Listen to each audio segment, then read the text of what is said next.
Hello everyone, welcome to Entry App. My name is Danish Zafar. I hope you have seen my previous videos. I have done 2 to 3 videos with you guys. You must watch those videos. Those videos are very fruitful when it comes to your upcoming bank examinations.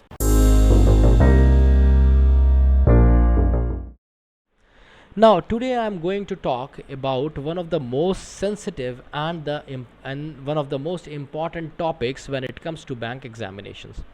The question is, can we really qualify bank exam in just one attempt? Are there cases and are there number of students who really have got or who really have qualified bank examination in just a single attempt? Yes, it is very much possible. You might have seen many students who have been doing really hard for the last 2 3 years. They might be your friends, your relatives, or friend of friends, or whatever. So they have been trying to qualify the bank examinations, but they have failed. Sometimes it happens they have qualified pre-examinations. They say, sir, I missed the exam just by 2 marks, just by point 0.5 marks, just point 0.75 marks. So what are the reasons behind why you fail to qualify bank examination in just one attempt? So today's videos is gonna be about this. So stay tuned, be with me, and let's discuss the subtle nuances that how we can qualify a bank exam in just one attempt. Okay, so let's move further. Guys, the very first thing that you need to understand is you need to choose your exam very wisely. You are not to rush for each and every exam there on the notification. Now what is the reason behind? If you are going for practice, then it's fine. If you want to experience an exam, if you want to feel that how it feels while giving an examination, then it's fine, you can go for all exams. But you cannot target all the exams, because now there is a single logical reason behind it.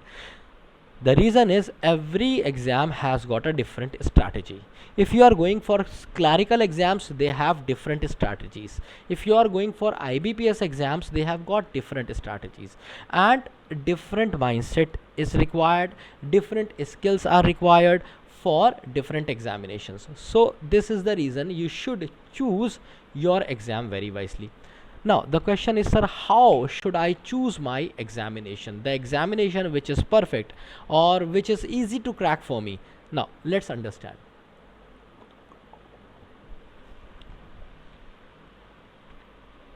The very first thing is to do a SWOT analysis. What do you understand by SWOT? This is something very common, I hope everyone knows. When we say SWOT, S stands for my strength, my strengths, W stand for my weaknesses, O stands for opportunities I have, and T stands for threats I could have if I go for a specific exam. So definitely you need to choose an exam where you have maximum opportunities you are looking for. So choose an exam where you have maximum opportunities, where you have minimum threats,